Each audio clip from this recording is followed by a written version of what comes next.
Welcome back, everyone. Good evening. I know you're actually having a great evening because we've had quite a phenomenal day too here at Avendus Spark INDX. It's been a crazy lineup, and when I say crazy, I mean crazy good. And so, like they say, we've saved the best for the last. I don't need to tell you that it's going to be yet another edge of the seat session, but it's time to welcome on stage our next speaker. And he's here because across sectors, the rarest skill in the country and the world right now is the ability to cut through the noise, to find that one ingredient that helps us change direction or that helps us break a certain pattern or an age-old trend. Any one insight that can move entire industries. And our next speaker is someone who's been doing the same for India, except his product is data, his palette is intelligence, and his canvas is the economy growing at scale. So he's here to talk to us about how data-driven intelligence is the next wave of investment. Please join me in welcoming on stage Karthik Ranganathan with a round of applause that I need to hear. Everybody, come on. Please join us on stage, sir. Very warm welcome to you at Avendus Spark INDX, and the stage is all yours. Thank you so much. Good. Can all of you hear me? Super. Thank you so much for the warm introduction, and thank you so much for the Avendus Spark team, Harikesh and Raghavan, for actually having me here. It's indeed a great privilege to be here. So when, I'm just actually going through the motions of putting through this presentation of what I wanted to talk. Like many of you, I love sport, and I always start most of my presentations with a sporting metaphor. And sports gives you a lot of metaphors for investing, right? The best one being Moneyball, and that's the best. It's a classic discourse in value investing on how to look at sports people as almost like stocks and really price them accordingly. So I was itching to actually use a metaphor from Moneyball, but I guess I thought let me use a different one. And there's another one which is a big favorite of mine, which is an interesting quote by one of the great ice hockey legends, Wayne Gretzky. So Wayne Gretzky was asked once, what makes him such a great player? And his answer was outstanding. He said, I'm a great player because I go where the puck is going to be. I don't go where the puck is. I go to where the puck is going to be. An amazing quote, an amazing thing to what we do in investing, right? All of you are here today essentially trying to figure out where companies are going to be. Where companies are, we already know. I think you've spent the last 45 days analyzing that. I think once the result season has come out, we know that the last, where they are.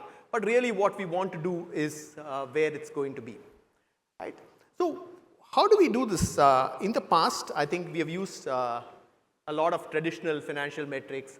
We have used investor presentations, conference call transcripts, annual reports.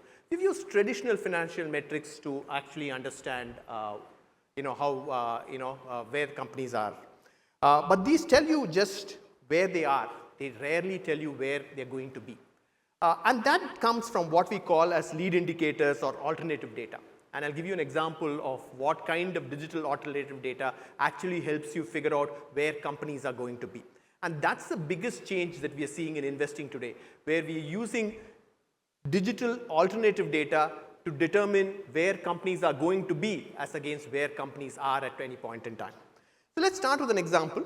I'll take a fairly simple example. I'll take something that we do in the small analysis of the banking sector. And please excuse, the numbers are not important, it's just the process of what I'm trying to tell you. And let's say you are looking at a metric like CASA ratio, and you think it's a very important metric to track. How does it pan over the next few years? You want to know where CASA ratio is going to be. As a first step, we can use, in fact, I've just used the thorough banking agent that we have developed, which can quickly populate our data of where we are, right? In a very quick 5-second process, one can actually figure out where CASA ratios are across the entire banking industry. That's very simple. That still tells you where we are. where are we going to be? How can you get to this number? Traditionally, we have relied on data around number of branches. We want to know who's opening more branches, who's opening more accounts, who has more mobile banking customers, who will be looking at more QR codes. Those are the kind of data points which will actually give you an insight into how companies will perform in the CASA ratio segment going forward. Now, this data earlier was something that we needed to go around, piecing together this information from different reports, talking to management, etc. That has fundamentally changed. Today, you can actually, for instance, just use the all data agent that we've actually pulled together, where we can actually assemble this data across the entire industry, right from the number of QR codes to the percentage of users using mobile banking, and across the entire market. What it suddenly gives you is what was anecdotal evidence that we used to have by talking to management teams, by talking to various people. Today we have evidence to actually support our hunches. And that's the fundamental change that is happening over the last few years. And we see that accelerating over the next 10 years, so that where people will use evidence-led insights to back their intuition and to make better investment decisions. Right? In fact, this is something not very new, right? This is something that somebody like Phil Fisher has actually talked about from the 1950s. What he said was scuttlebutt, where we use, talking to trade associations, talking to old employees, suppliers, to get a better understanding of how businesses are doing. What has happened is that today, essentially, scuttlebutt has turned digital. There is a huge digital exhaust of information. One can actually use a whole bunch of technological tools to do this, and that is what has happened today. It's not something new, but it's really scuttlebutt, which is now digital. So one might, for instance, ask this question, okay, this is true for the banking industry, where RBI and NPCI and others actually, this data, for instance, comes from the both, I think, RBI as well as NPCI.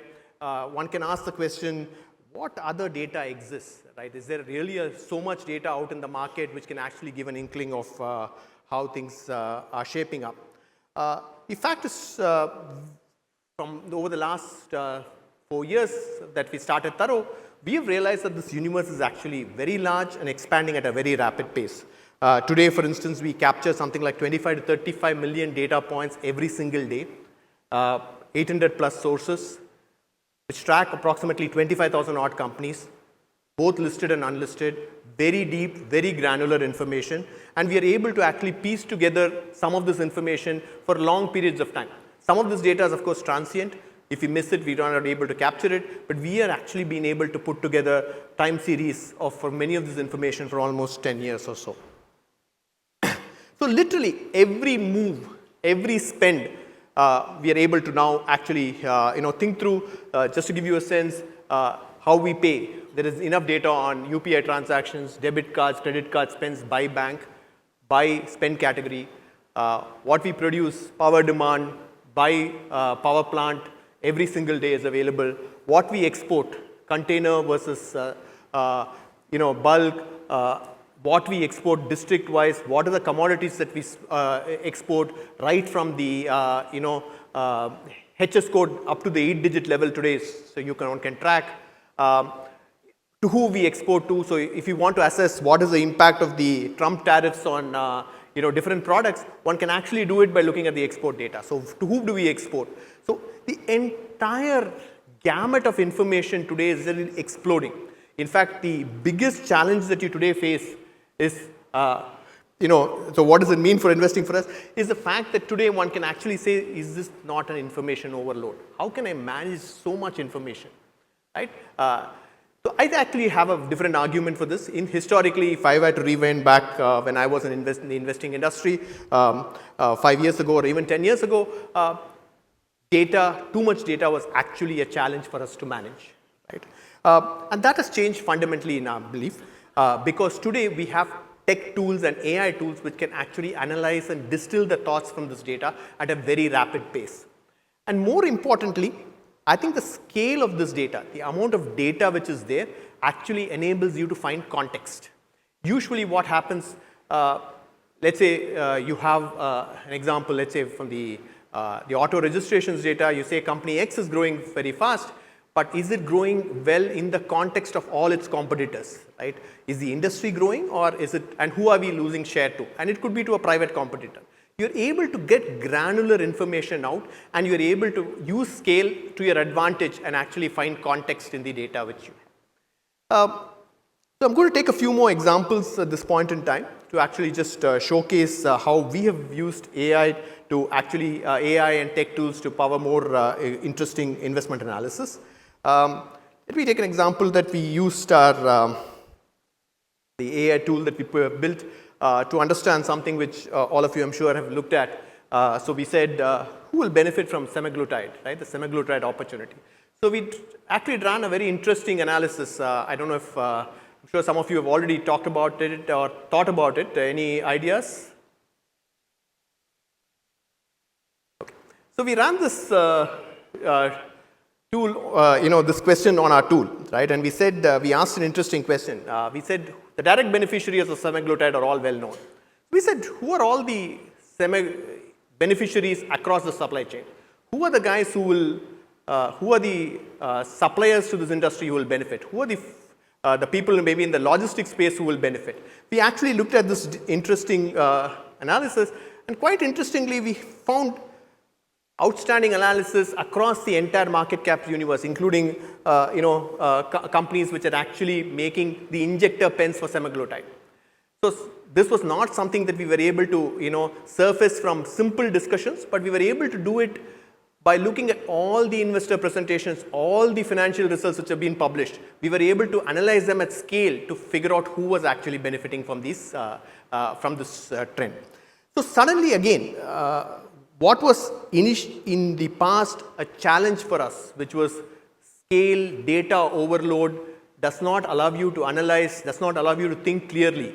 With the new tools like AI and tech, have actually become beneficial. In fact, more data, more scale actually enables better investing and better context. And one can actually figure out which companies are benefiting from this trend. Right? So what it does is, thorough view, right?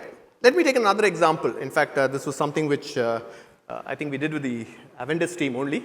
Very interesting question that when we were sitting down with them. So we said there was an intuition around Page Industries has taken a price hike many years ago. They've not taken a price increase in the last few months or last few years. So all of them had intuition around it, but we didn't know when was this. We couldn't pinpoint. So an analysis like this would have been invariably very challenging. We would have actually tried for a while.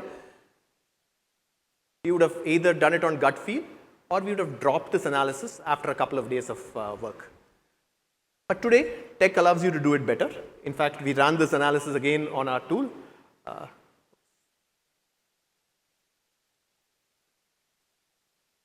And in fact, what it does is it was able to read all the conference call transcripts, investor presentations, vagara, and quickly give you an analysis for the last 3 years. There has been no price increase. This was exactly done perhaps in a conversation that we had in a couple of minutes. You were able to get this analysis out. So what was actually intuition, right, which we had on one data point, we are now being able to change it to insight, where we said, in fact, this is actually true. So we have actually moved from the question of whether did they take a price increase to saying that when will the next price increase take. So our data has actually, we have actually moved our intuition to an insight, and now the problem really is now when will this insight become conviction for us, right? So we've actually been able to move that. And that's been one of the fundamental changes that we have been able to do with our the tool that we built. So interestingly, we can go on and on. I'll show you another example of where this is going, which is that we actually use. I think I'll take a recent example from where I think the GST cuts had actually pushed. There was a lot of talk about which two-wheeler manufacturer or which segment of the two-wheeler industry will benefit from the GST cuts, and there was a lot of news items regarding that, including the fact that I think the sub 350 segment, CC segment is likely to grow. We had news items from Bajaj Auto, et cetera, et cetera. So there's a lot of, I would call noise, a lot of interesting news items. But what did actually happen? How do we use evidence to actually look at this data? Now, we have the ability today to look at a host of data points. The most important thing today is to figure out which data point to use. In this case, beyond the SIAM data, etc., the most important information today we need to look at is the Vahan registration information, which tells you what customers are buying. So that's the data point we actually focused on here. And right, and we actually put together this information, right? And we just were able to, because we are able to use tech to actually analyze this data, we had a whole host of information. We were able to put all of them together in one single place and analyze it continuously. This is the analysis that we've actually pulled out from our tech platform. And you could see what is happening to the registrations almost on a near continuous basis. And you can see from last year's festive season peak, I think the GST cut happened on September 22nd, but over from last year, November 24, which was the festival season, how did you perform in this festival season? And you can look at this for Bajaj, you can look at this for Hero, and you can look at this for TVS, and you can look at this for Royal Enfield. So interestingly, you see that, while the whole industry itself has perhaps benefited from the GST cut, the four players or the four key players have had very, very differing impacts because of the GST cut. And more interestingly, some of the hypotheses that we saw in the news item that we had, we were able to test these hypotheses against actual information. Now, this is early days. You can say that this will not maybe pan out over the next 3, 6, 8 months. Absolutely true. But again, we have the data and the evidence now to back our intuition, our hunches. So, which is what we are able to do with the all data that is that we are able to put together. So, what happens is that because we are able to now look at data in a fairly deep, granular fashion, you are able to discern trends. You don't need to just look at industry trends. You can actually look at trends which happen at a company level or even at within the company level at a segment level, and you are actually able to change your hunches, confidence, and you actually move it into the realm of conviction, right? And conviction leads to allocation. So one of the things that I wanted to tell you is that in all these examples, the depth and breadth of research that we are able to do with new tech and data which is now available is actually exactly the same across the entire market cap universe. One does not need to worry about the quality of analysis. One can do the same level of analysis. Take the two-wheeler example on Ather, or if you look at the other auto register, the data, one can do the same level of research on a Force Motors. One can go to even Electra. The same level of research can be done across the entire market cap universe from small, micro, mid, and to large cap. So it enables us a level of depth of research that we can actually do it across the entire breadth at the same time. So one of the challenges we typically face is when we look at the data, and a lot of people actually worried about using data, is that is this data or not all priced in? Right? After all, if this data is public, shouldn't it be priced in? And the answer to that is the fact that the markets price consensus on data. They do not price one data point. They price the market where everybody has found consensus. And it takes time for consensus to emerge, typically a 3 to 6 month time window where the data is still disputed, and for us it's that window of opportunity to actually make better investments. Okay. There is more, right? Now, I talked about using tech and AI tools to actually pull together this information and make better investing ideas. One can even go further. In fact, you can nowcast. And what do I mean by nowcasting? Nowcasting is typically when you can take all the data points which are flowing in and actually give a very accurate revenue forecast or a EBITDA forecast of a company. So let's give you an example, right? Let's say you take inflation. Or let me take a stock and then I'll move to inflation. Let's take you want to understand how HDFC AMC is performing, right? Listed company, there's enough public data available. It tells you there is daily AUM data, segment-wise, scheme-wise, you know the fees.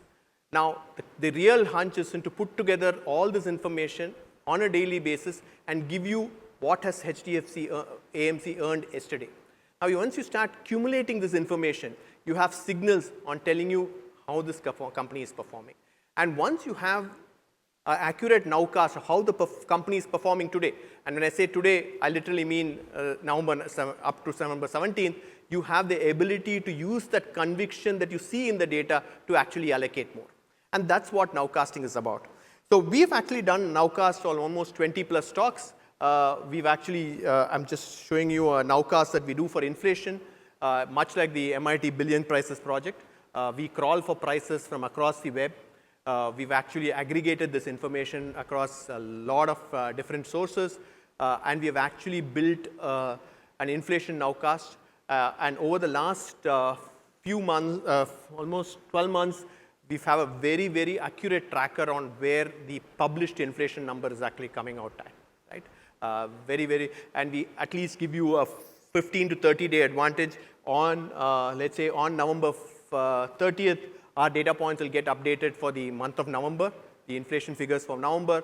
So before the official numbers are announced on the 15th of December, we will have this information right at you. So we are able to now get signal value information from a whole host of data points. We're able to put them together and synthesize them into what I would call actionable insights or actionable bite-sized insights that one can focus on. Yeah. So what does this change? All this change, meaning I'm just going towards the end of my presentation and I'll just take questions after that. So what does this change really for all of us? Sure, a bunch of us say nothing. And I have to agree with you. It is but the scuttlebutt of Phil Fisher. We are just doing deep analysis, deep research into the stocks that we hold. We are really going in depth and trying to find out what it is. So I can't but agree with you. But there are a bunch of people who say everything. And for those people, I agree even more because I think the scuttlebutt has turned digital today. We can actually do digital analysis at scale, and we can do deeper research that we could never do earlier, sitting out of our, I should say, at our desktops and get to analysis that we want to do. I will stop here, and I'll take questions from all of you.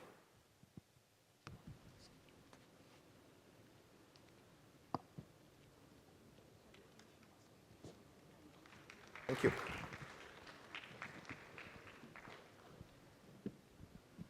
Thank you so much, Karthik. All right, let's do a quick check to see do we have any questions. If you do, please raise your hand and we'll make sure the mic reaches you. All right, yes, go for it. Hi, I just have one query. I'm unclear on what the product is. So while the intelligence is the offering, how exactly would one use this? I mean, the UI UX, or what is it? Does one query a bot?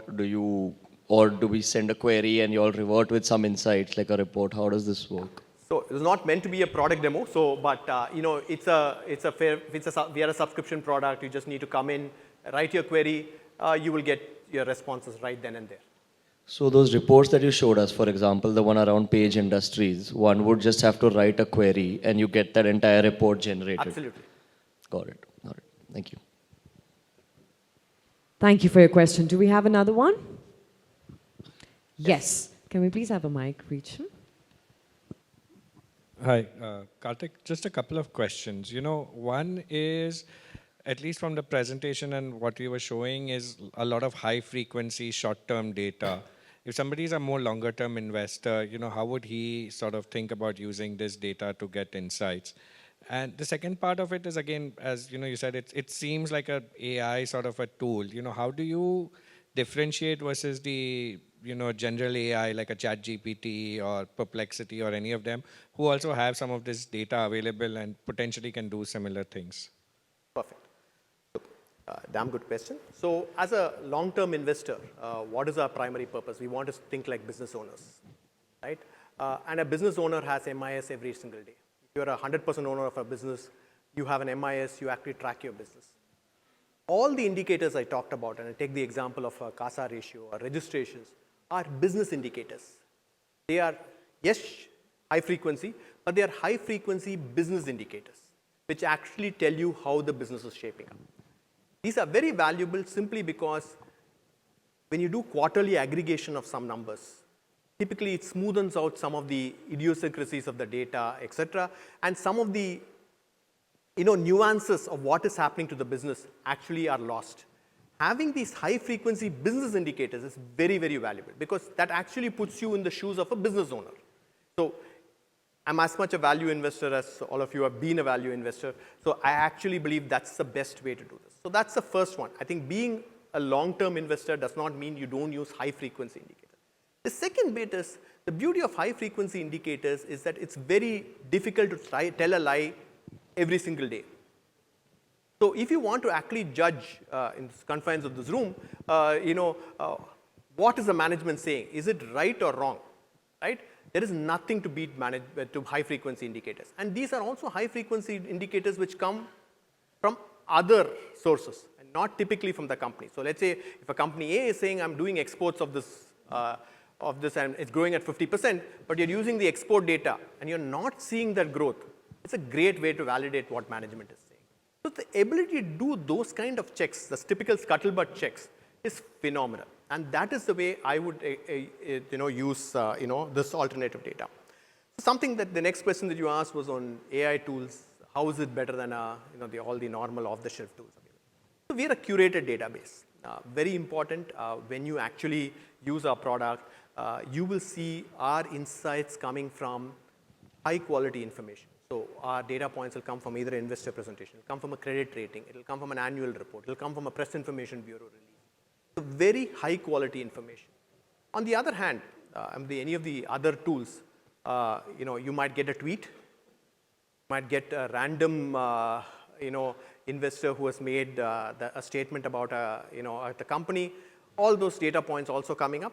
And in fact, one-on-one, we always like to say we actually run the same query on 3 different tools, and you can actually see that in fact the off-the-shelf, not purpose-built tools, don't actually perform so well when it comes to long time series aggregation. They don't give you the right data, and that's something that we've seen often. But that's I think purpose-built tools have have a place. That's the way we are thinking about how we build Taro. All right, we have one more question for you, Karthik. Yeah, go ahead. Hi, sir. Is this tool built for only for the domestic markets, or whether we can see some global data also? Yeah. So we are obviously we don't have all the data on place on one day. So we have actually focused on India. India is our moat. We believe that we know India better than really well. So we actually want to be deep India. Having said that, we know a large amount of information is required. In fact, which tells out how global trends are shaping up and how global trends are actually impacting Indian companies. So to that extent, we are actually starting to put together global information into our platform. So as over the next 6 to 12 months, you'll see our platform changing, where there will be a whole host of global information also coming into the platform. As of now, we are very, very, very, very deep India. Everything that you get will be India. And everything that India does. So for instance, give you an example, if you want to understand, let's say pharmaceutical shipments company-wise, we use US FDA data. So we have global information, but very India focused. So we will want to know how a Lupin versus a Sun versus a Aurobindo is doing based on shipments. That's the kind of data. But 100%, we will have more global information. Yes, go ahead. Karthik, the other bit is, one is data, one is analysis. Is there a way this helps in workflow? A lot of professions, not just investment profession, there is a documentation aspect, there is an internal aspect to workflow which takes away a lot of your time. And ideally, time saved in workflow is time used in thinking. So does the tool allow any of that? 150%, right? So I'll go back to the example that I used for pulling up that CASA ratio analysis, right? So what did I do? This is actually sits within Excel, and we are able to do this. So what would have taken, I think, we had 4 companies, we had 6 quarters, I think, right? 24 references, almost perhaps the better part of half a day, could be actually done in 15 seconds. This will be resident within your Excel model. So you build your model, you can actually use Thorough within our Excel model, within your Excel model, and it'll actually be built. So it is sitting and resident within your workflow. That's the way we've actually thought about it. So it will actually free up time significantly. Addition, many of the questions that you asked, the way we built it is that it is all saved. So let's say you have a certain template of how to analyze a banking company, that will all be saved within. You can actually create those templates, and you can apply those templates on different banks. So it becomes standard analysis that you can apply to banks at a very rapid pace. And you can do, like I said, doesn't depend on the market cap of the company. Right from the largest market cap to the smallest market cap, you can actually analyze the companies at the same time. Okay, I think with that it's a wrap. Harikesh, I'm going to request you to please join us on stage to present a token of our gratitude and appreciation to Karthik Ranganathan. Karthik, thank you so much for joining us here and for helping us understand the indicators that are shaping India Inc.'s investment decisions. Thank you.